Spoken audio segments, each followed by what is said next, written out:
ನಮಸ್ತೆ ಸ್ನೇಹಿತರೆ, ಎಲ್ಲರಿಗೂ ಬೆಳಗಿನ ಶುಭೋದಯ. So welcome back to the 12 minute show. ಈ ದಿನದ ಮೊದಲನೆಯ ಪ್ರಶ್ನೆ, arrange the following classical dances in chronological order of earliest historical references. ಕೆಳಗಿನ ಶಾಸ್ತ್ರೀಯ ನೃತ್ಯಗಳನ್ನು ಅವುಗಳ ಪ್ರಾಚೀನ ಐತಿಹಾಸಿಕ ಉಲ್ಲೇಖಗಳ ಆಧಾರದ ಮೇಲೆ ಅತ್ಯಂತ ಹಳೆಯದಿಂದ ಹೊಸದಾಗಿ ಕಾಲಾನುಕ್ರಮವಾಗಿ ಜೋಡಿಸಿ. ಅಂದರೆ ಕ್ರೊನಾಲಜಿಕಲ್ ಆರ್ಡರ್ ಆಗಿ ಓಲ್ಡ್ ಇಂದ ನ್ಯೂ ಆಗಿ ಯಾವ್ಯಾವ ಒಂದು dance forms classical dance forms evolve ಆಯ್ತು ಅಂತ ಜೋಡಿಸಿ ಅಂತ ಕೇಳಿದ್ದಾರೆ. ಸೊ ಇಲ್ಲಿ ಮೊದಲನೇ ನೋಡೋದಾದ್ರೆ Bharatanatyam, it is the oldest classical music. ಮೊದಲನೇ ಆಪ್ಷನ್ ಯಾವಾಗಲೂ ಇದಾಗಿರುತ್ತೆ. ಸೊ ಎಲ್ಲನೂ ಆಪ್ಷನ್ ಎಲಿಮಿನೇಷನ್ ಮಾಡೋಕ್ಕಾಗಲ್ಲ. ನೆಕ್ಸ್ಟ್ ಮೋಹಿನಿಯಾಟ್ಟಂ ನೋಡೋಣ, ಕಥಕ್ ನೋಡೋಣ, ಮಣಿಪುರಿ. ಈಗ ಕಥಕ್ ಅಂತ ನೋಡೋದಾದ್ರೆ ಇಲ್ಲಿ ಉತ್ತರ ಪ್ರದೇಶದಲ್ಲಿ ಫೇಮಸ್ಸು. ಸೊ ಯಾರು ಇಂಟ್ರೊಡ್ಯೂಸ್ ಮಾಡ್ತಾರೆ? ಇದು ಮುಘಲ್ ಅವರು ಇಂಟ್ರೊಡ್ಯೂಸ್ ಮಾಡ್ತಾರೆ. ಓಕೆನಾ? ಮುಘಲ್ ಅಂದ್ರೆ ಯಾವ ಸೆಂಚುರಿ ಬರುತ್ತೆ? 14th century ಹೆಂಗ್ ಬರ್ತಾರ ಮುಘಲ್ಸ್ ಅವರು. ಸೊ ನೆಕ್ಸ್ಟ್ ಅದಕ್ಕಿಂತ ಮುಂಚೆ ಯಾವ್ದಾರು ಇರ್ತಾರೆ. ಅದಾದ್ಮೇಲೆ ಮಣಿಪುರ್ ಅಂತ ಬಂದಾಗ ಮಣಿಪುರ್ ಯಾವಾಗ 17th, 16th, 15th centuryಯಲ್ಲಿ ಬರ್ತಾರೆ. ಸೊ ಫಸ್ಟ್ ಯಾವುದು 1 ಆದ್ಮೇಲೆ 2 ಬರಬೇಕು. ಆಪ್ಷನ್ ಯಾವ್ದು ಇರುತ್ತೆ? ಬಿ ಒಂದೇ ಆಪ್ಷನು. ಸೊ ಮೋಹಿನಿ ನಾಟ್ಯಂ ಯಾವಾಗ ಲಾಸ್ಟಲ್ಲಿ ಇಂಟ್ರೊಡ್ಯೂಸ್ ಆಗಿರುತ್ತೆ. ಸೊ ನೋಡಿ, ನಾನು ಕ್ರೊನಾಲಜಿಕಲ್ ಆರ್ಡರಿಂದ ಕೊಟ್ಟಿದ್ದೀನಿ ನೋಡಿ. ಕಥಕ್ಕು 4th to 7th century Mughal period ಇದ್ದಾಗ, Manipur 15th century, Mohiniyattam 16th to 18th century. Bharatanatyam ಎಲ್ಲಿ? ತಮಿಳುನಾಡು, ಕಥಕ್ ಉತ್ತರ ಪ್ರದೇಶ್, ಮಣಿಪುರಲ್ಲಿ ಮಣಿಪುರಿ ಡ್ಯಾನ್ಸು, ಮೋಹಿನಿಯಾಟ್ಟಂ ಕೇರಳದಲ್ಲಿ. ಯಾರು ಇಂಟ್ರೊಡ್ಯೂಸ್ ಮಾಡ್ತಾರೆ ಮೋಹಿನಿಯಾಟ್ಟಂ ಅಂತಂದ್ರೆ ರಿವೈವ್ಡ್ ಬೈ ಸ್ವಾತಿ ತಿರುನಾಳ ರಾಮವರ್ಮ ಅಂತ ಕರಿತೀವಿ. ಯಾರು? Swathi Thirunal Rama Varma. Which of the following place is correctly match with the shape of its roof. ಈ ಕೆಳಗಿನ ಜೋಡಿಗಳಲ್ಲಿ ಯಾವುದು ಅದರ ಮೇಲ್ಚದರವಾಣಿ ಆಕಾರದೊಂದಿಗೆ ಸರಿಯಾಗಿ ಹೊಂದಿಕೆಯಾಗುತ್ತದೆ? ರೂಫ್ಗೆ ಅದಕ್ಕೂ ಯಾವುದು ಒಂದು ಬೆಸ್ಟ್ ಜೋಡಿ ಅಂತ ಕರೆಕ್ಟ್ಲಿ ಮ್ಯಾಚ್ ಆಗಿದೆ. ಲ್ಯಾಟಿನ್ ಅಂದ್ರೆ ಏನು? ನಾವು ನಿಮಗೆ ಗೊತ್ತಾಗ್ತೈತೆ ಈ ಒಂದು ಕ್ವಶನ್ ನೋಡಿದ ತಕ್ಷಣ ಏನಿದು ಏನೇನೋ ಕೇಳಿದ್ದಾರೆ ಅಂತ. ಬಟ್ ನೆನ್ಪಿಟ್ಕೊಳ್ಳಿ, ನಾವು ಹೇಗೆ ಓದ್ತೀವಿ ಬೇರೆಯವರಿಂದ ಅನ್ನೋದು ಡಿಫ್ರೆಂಟ್ ಆಗುತ್ತೆ. ಇದೇನಿಲ್ಲ, ನಗರ ಮತ್ತೆ ದ್ರವಿಡ ಸ್ಟೈಲ್ ಆಫ್ ಆರ್ಕಿಟೆಕ್ಚರ್ ಅಲ್ಲಿ ಬಂದಂತ ಒಂದು ಕಾನ್ಸೆಪ್ಟ್. ಇದು ನಗರ ಸ್ಟೈಲ್ ಬರೋಂಥ ಒಂದು ಕಾನ್ಸೆಪ್ಟು. ಇಷ್ಟು ಡೀಪಾಗಿ ಓದಿರಲ್ಲ ಯಾರು, ಅಥವಾ ಇದು ಬೇಸಿಕ್ ಒನ್, ಬಟ್ ಡೀಪಾಗಿ ಯಾರು ಓದಿರಲ್ಲ. ಸೊ ಅದಕ್ಕೋಸ್ಕರ ಇದಾಗಿರುತ್ತೆ. ಇಲ್ಲಿ ಲ್ಯಾಟಿನ ರೆಕ್ಟಾಂಗುಲರ್ ಅಂತ ಕೇಳ್ತಾರೆ. ನಾನು ಅದಕ್ಕಿಂತ ಮುಂಚೆ ಕಾನ್ಸೆಪ್ಟ್ ಎಕ್ಸ್ಪ್ಲೇನ್ ಮಾಡ್ತೀನಿ ನೋಡಿ. ಈಗ ನಗರ ಸ್ಟೈಲ್ ಆಫ್ ಆರ್ಕಿಟೆಕ್ಚರ್ ಅಲ್ಲಿ ಲ್ಯಾಟಿನ, ಪಂಸಾನ ಮತ್ತೆ ವಲ್ಲಭಿ ಅಂತ ಡಿವೈಡ್ ಮಾಡ್ತೀವಿ. ಲ್ಯಾಟಿನ ಅಂದ್ರೆ ಏನು? ಇಟ್ ಈಸ್ ಅ ಟಾಲ್ ಕಲ್ಲಿನಿಲಿಯ ಶಿಖರ ಅಂತ ಕರಿತೀವಿ ನೋಡಿ. ಇದನ್ನ ಲ್ಯಾಟಿನ ಅಂತ ಕರಿತೀವಿ. ಈ ಕಡೆ ಇತ್ತಲ್ವಾ, ಇದನ್ನ ಲ್ಯಾಟಿನ ಅಂತ ಕರಿತೀವಿ. ಒಂದು ನಿಮಿಷ, ಇದನ್ನ ಲ್ಯಾಟಿನ ಅಂತ ಕರಿತೀವಿ ನೋಡಿ. ಯಾವ ಥರ ಐತೆ? ಈ ಥರ ಕಲ್ಲಿನಿಲಿಯ ಶಿಖರ್ ಅಂದರೆ ಲೀನಿಯಲ್ ಆಗಿ ಐತೆ, ಅದನ್ನ ಲ್ಯಾಟಿನ ಅಂತ ಕರಿತೀವಿ. ನೆಕ್ಸ್ಟ್ ಪಮಾಸ ಅಂತ ಕರಿತೀವಿ. ಪಂಸಾನ ಅಂತ ಅಂದ್ರೆ ಇದು ಈ ಥರ ಇಲ್ಲಿ 4 ಕಡೆಗೆ ಏನೈತೆ ಸ್ಲೋಪ್ ಇರುತ್ತೆ. ನಮ್ಗೆ ಈಗ ಟೆಂಪಲ್ನ ಕಡೆ ನಾವು ಪಮಸಾನ ಆರ್ಕಿಟೆಕ್ಚರ್ನ ಯೂಸ್ ಮಾಡ್ತೀವಿ. Use for mandapas, correct.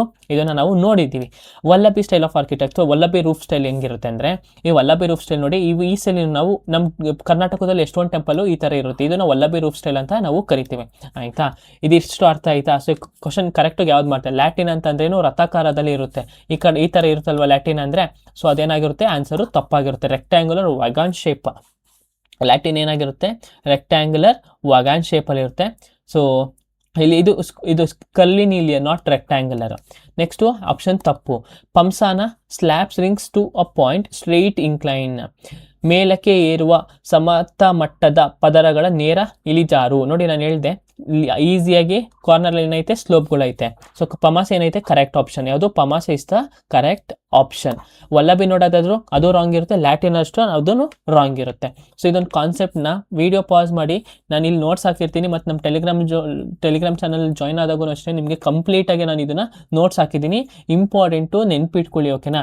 ನೋಡಿ, ಒಂದೊಂದು ಪಿಕ್ಚರ್ ನೋಡ್ಕೊಂಡು ನೆನ್ಕೊಳ್ಳಿ. ಇದು ಪಮಾಸ, ಅದು ರೆಕ್ಟ್ಯಾಂಗುಲರ್ ಅಂತ ಕೇಳಿದ್ರು. ಇದು ಕಲ್ವಿನಿಯರು. ಓಕೆನಾ? ಇದು ವಲ್ಲಭಿ ಕೇಳಿದ್ದಾರೆ. ಇದು ಸ್ಲೋಪ್ ಫುಲ್ಲು 4 ಕಡೆಗೂ ಇದಿರುತ್ತೆ. ಸೊ ನಾನು ಟೆಲಿಗ್ರಾಮ್ ಚಾನಲ್ ಡೌನ್ಲೋಡ್ ಮಾಡ್ಕೊಂಡು ನೀವು ಆರಾಮಾಗಿ ನೋಡ್ಬೋದು. The Pongtu festival celebrated by the Tutsa tribe of Arunachal Pradesh is primarily observe to seek blessings from which deity from before millet harvesting.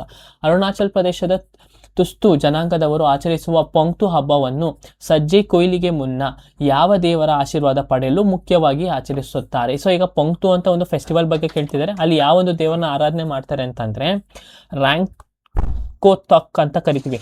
ರಾಂಕೋತಕ್ ಆ ಒಂದು ದೇವರನ್ನ ಅವರು ಹಾರ್ವೆಸ್ಟ್ ಮಾಡೋಕ್ಕಂದ್ರೆ ಕೊಯ್ಲು ಮಾಡೋಕ್ಕಿಂತ ಮುಂಚೆ ಅದನ್ನು ಆ ದೇವರನ್ನ ಆಶೀರ್ವಾದ ಪಡೆಯುತ್ತಾರೆ.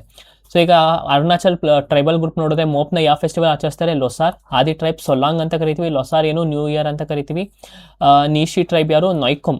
ಇದೆಲ್ಲ ನಾನು ಸ್ಟ್ಯಾಟಿಕ್ GK ನಾನು ನಿಮಗೆ ಕೊಟ್ಟಿದ್ದೀನಿ. ಸೊ ಇನ್ನು ಯಾರು ಆ ವಿಡಿಯೋ ನೋಡಿಲ್ಲ, ನೀವು ಹೋಗಿ SSC ಎಕ್ಸಾಮ್ಸ್ಗೆ ರಿಲೇಟೆಡ್ GK, CGL, CHSLಗೆಲ್ಲ ಒಂದು ಪ್ಲೇ ಲಿಸ್ಟ್ ಮಾಡಿದ್ದೀನಿ. ಸೊ ಅಲ್ಲಿ ನಾನು ಸ್ಟ್ಯಾಟಿಕ್ GK ಬಗ್ಗೆ ಕೊಟ್ಟಿದ್ದೀನಿ. ಅಲ್ಲಿ ಕಂಪ್ಲೀಟಾಗಿ ಎಲ್ಲ ಒಂದು ಡ್ಯಾನ್ಸ್ ಫಾರ್ಮ್ಸ್ನ ಅರುಣಾಚಲ್ ಪ್ರದೇಶಲ್ಲಿ ನಾನು ಇನ್ಕ್ಲೂಡ್ ಮಾಡಿದ್ದೀನಿ. Fill in the blanks.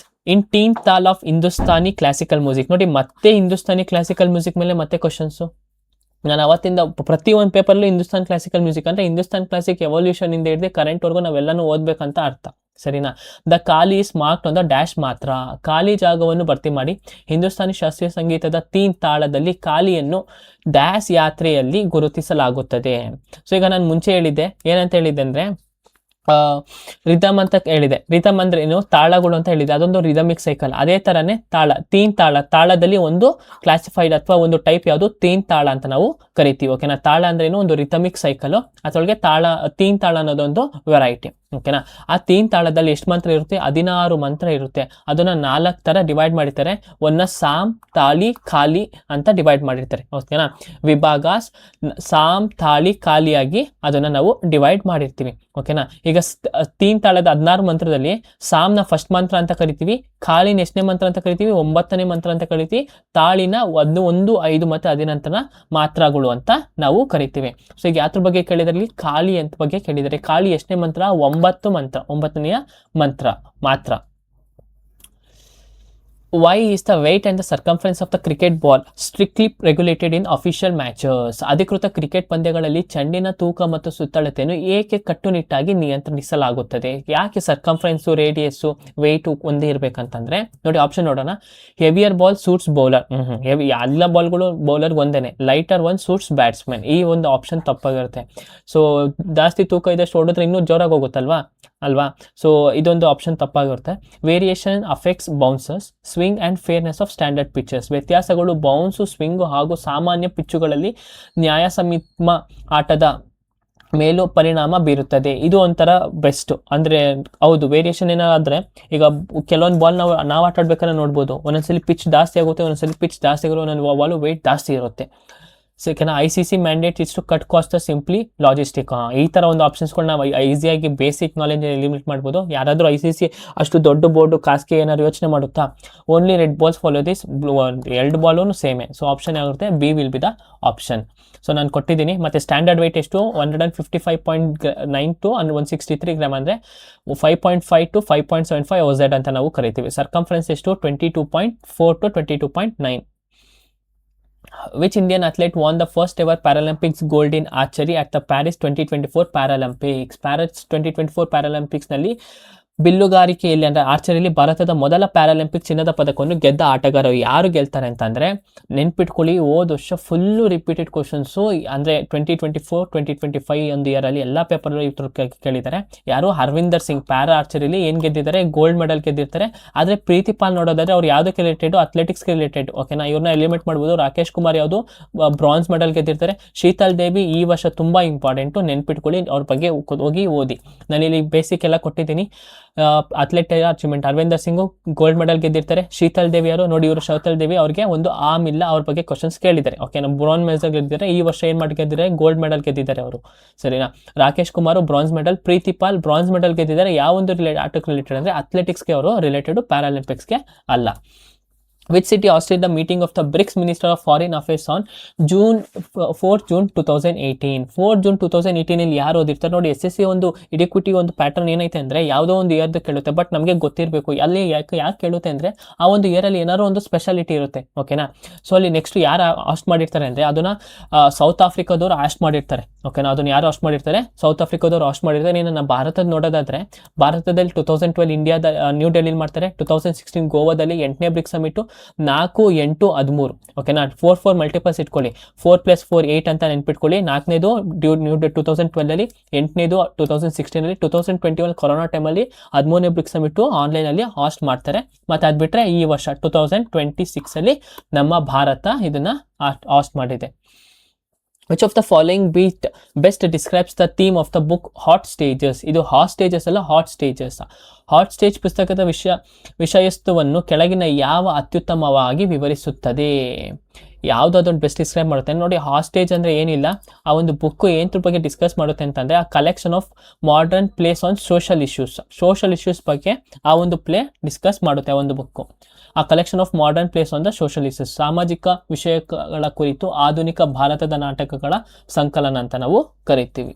Which of the following is not typically consider the weather element. ಈ ಕೆಳಗಿನ ಯಾವುದು ಸಾಮಾನ್ಯವಾಗಿ ಹವಾಮಾನದ ಅಂಶವೆಂದು ಪರಿಗಣಿಸಲಾಗುವುದಿಲ್ಲ. ವೆದರ್ ಅಂತ ಏನೇನು ಇನ್ಕ್ಲೂಡ್ ಆಗುತ್ತೆ, ಟೆಂಪರೇಚರ್ ಇನ್ಕ್ಲೂಡ್ ಆಗಿರುತ್ತೆ, ಹ್ಯೂಮಿಡಿಟಿ ಇನ್ಕ್ಲೂಡ್ ಆಗಿರುತ್ತೆ, ವಿಂಡ್ ಅಂದರೆ ಗಾಳಿ ವೇಗ ಅಂತಾನು ಕರಿತೀವಿ, ಅದು ಇನ್ಕ್ಲೂಡ್ ಆಗಿರುತ್ತೆ. ಈಗ ಸಾಯಿಲ್ pH ಯಾಕೆ, ಸಾಯಿಲ್ನ ಅಸಿಡಿಟಿ ಅಥವಾ ಆಲ್ಕಲೈನ್ ಕಂಡುಹಿಡಿಯೋಕ್ಕೆ ನಾವು ಏನು ಯೂಸ್ ಮಾಡ್ತೀವಿ, ಸಾಯಿಲ್ pH ನ ಯೂಸ್ ಮಾಡ್ತೀವಿ. ಸೊ ಇದು ಯಾವುದು ರಿಲೇಟೆಡ್ ಅಲ್ಲ, ಸಾಯಿಲ್ಗೆ ರಿಲೇಟೆಡ್ ಅಲ್ಲ. ಇದು ಬೇಸಿಕ್ ಕ್ವಶನ್ಸು, ಈಸಿಯಾಗಿ ಆರಾಮಾಗಿ ಮಾಡ್ಬೋದು. ವೆದರ್ ನೋಡೋದಾದ್ರೆ ನೋಡಿ, ಏನೇನು ಹ್ಯೂಮಿಡಿಟಿ ಇನ್ಕ್ಲೂಡ್ ಮಾಡುತ್ತೆ, ವಿಂಡು, ಅಟ್ಮಾಸ್ಫಿಯರ್ ಪ್ರೆಷರು, ಪ್ರೆಸಿಪಿಟೇಷನು, ಟೆಂಪರೇಚರ್, ಇದೆಲ್ಲನೂ ಏನು ಮಾಡುತ್ತೆ, ವೆದರು ಇನ್ಕ್ಲೂಡ್ ಮಾಡುತ್ತೆ. ಬಟ್ ಸಾಯಿಲು ಅದೇನು ಮಾಡುತ್ತೆ, ಸಾಯಿಲ್ ಅಸಿಡಿಟಿ ಅಥವಾ ಆಲ್ಕಲಿನಿಟಿನ ಟೆಸ್ಟ್ ಮಾಡುತ್ತೆ. Which of the following about the 61st national chess championship is are correct. National chess ಚಾಂಪಿಯನ್ಶಿಪ್ಪು ಈಗ ನೀವು 62nd ಓದ್ಕೊಳ್ಳಿ, ಓಕೆನಾ. ಇದು ಹೋದ ವರ್ಷ ಕೇಳಿದೆ ಅಂದರೆ ಈ ವರ್ಷದ ನೀವು ಈ ಒಂದು ಕ್ವಶನ್ನ ನಾನು ನಿಮಗೆ ಹೋಮ್ ವರ್ಕ್ ಆಗಿ ಕೊಡ್ತೀನಿ, ಹೋಮ್ ವರ್ಕ್ ಕ್ವಶನು ಇದು, ಓಕೆನಾ. ಆನ್ಸರ್ ಕೊಡ್ತೀನಿ, ಬಟ್ 64th ಅಪ್ಡೇಟ್ ಆಗಿರಬೇಕಲ್ಲ, ಅದನ್ನು ನೀವು ಮಾಡಬೇಕು. GM Karthik Venkataraman won in Gurgaon, ಇವರು ಗೆದ್ದಿರ್ತಾರೆ 64th ಚಾಂಪಿಯನ್ಶಿಪ್ಪಲ್ಲಿ. ಕ್ವಶನ್ ನಮ್ಗೆಲ್ಲರಿಗೂ ಗೊತ್ತಿರುತ್ತೆ, ಕರೆಂಟ್ ಅಫೇರ್ಸ್ ಓದಿರ್ತೀವಿ. I am Neelasha Sahana finish second but lost due to the tiebreak game of Ganguly. ಈಗ ಫಸ್ಟ್ ಗೆದ್ದವ್ರು ಯಾರು, ಕಾರ್ತಿಕ್ ಅವರು, ಸೆಕೆಂಡ್ ಗಂಗೂಲಿ ಗೆಲ್ತಾರೆ, ಮೂರನೇವ್ರು ಗೆಲ್ಲೋದು ಯಾರು, ನೀಲಾಶಾ ಶಾ ಅವರು. ಬಟ್ ಇಲ್ಲಿ ಏನು ಕೊಟ್ಟಿದ್ದಾರೆ, ಫಿನಿಶ್ ಸೆಕೆಂಡ್ ಅಂತ ಕೊಡ್ತಾರೆ. ಆಪ್ಷನ್ ಕರೆಕ್ಟಾಗಿ ನಾವು ಸೆಕೆಂಡ್ ಆಪ್ಷನ್ ಎಲಿಮಿನೇಟ್ ಮಾಡ್ಬೋದು. ಸೊ ನಾವು ಓದ್ಬೇಕಾದ್ರೆ ಮೊದಲನೇ ಯಾರು ವಿನ್ ಆದ್ರು, ಸೆಕೆಂಡ್ ಯಾರು ವಿನ್ ಆದ್ರು, ಥರ್ಡ್ ಯಾರು ವಿನ್ ಆದ್ರು, ಮೂರೂ ಓದ್ಕೊಬಿಡಿ, ಯಾಕೆನಾ. ಈ ಥರ ಒಂದು ಸ್ಟೇಟ್ಮೆಂಟ್ಸ್ ಬಂದಾಗ ನಾವು ಆನ್ಸರ್ ಮಾಡೋಕ್ಕಾಗಬೇಕಲ್ವಾ, ಅದಕ್ಕೋಸ್ಕರ ಏನು answer 1 will be the correct. ಮತ್ತು ನಾನು ಏನು ಹೇಳಿದ್ದೀನಿ, ಹೋಮ್ವರ್ಕ್ ಕೊಟ್ಟಿದ್ದೀನಿ, ಅದನ್ನು ಮಾಡಿ. ಸೊ ಅದನ್ನು ಮಾಡಿದ್ರೆ ನೀವು ಅಪ್ಡೇಟ್ ಆಗಿರ್ತೀರ, ಓಕೆ. ನಾನು ನಿಮ್ಗೆ ಇದೇ ಕಾನ್ಸೆಪ್ಟ್ ಮತ್ತೆ ಕ್ವಶನ್ಸ್ ಕೇಳಿದ್ರೆ ಇದೇ ಥರನೇ ನೀವು ಆರಾಮಾಗಿ ಆನ್ಸರ್ ಮಾಡ್ಬೋದು. ಸೊ ಇಲ್ಲಿಗೆ ನಾವು ಒಂದು 10 ಕ್ವಶನ್ನ ಕಂಪ್ಲೀಟಾಗಿ ಮುಗಿಸಿದ್ದೀವಿ. ಇನ್ನು ಯಾರು ನಮ್ಮ ಚಾನಲ್ ಸಬ್ಸ್ಕ್ರೈಬ್ ಮಾಡಿಲ್ಲ, ದಯವಿಟ್ಟು ಸಬ್ಸ್ಕ್ರೈಬ್ ಮಾಡಿ. ಖಂಡಿತ ಇದು ಒಂದು ಯೂಸ್ಫುಲ್ ಕ್ಲಾಸಸ್ ಅಂತ ನಾನು ಹೇಳ್ತೀನಿ, ಯಾಕಂದರೆ ಕರ್ನಾಟಕದಲ್ಲಿ ಯಾರೂ ಈ ಥರ ಒಂದು ಕ್ಲಾಸಸ್ನ ಇಲ್ಲಿವರೆಗೂ ತೊಗೊಬಂದಿಲ್ಲ. ಸೊ ಆದಷ್ಟು ನಿಮ್ಮ ಫ್ರೆಂಡ್ಸ್ಗೆಲ್ಲ ಶೇರ್ ಮಾಡಿ. So thank you everyone. ಹೀಗೆ ಬೇರೆ ಒಂದು ನೆಕ್ಸ್ಟ್ ಕ್ಲಾಸಲ್ಲಿ ನಾನು ನಿಮ್ಮೊಂದಿಗೆ ಸಿಗ್ತಿರ್ತೀನಿ.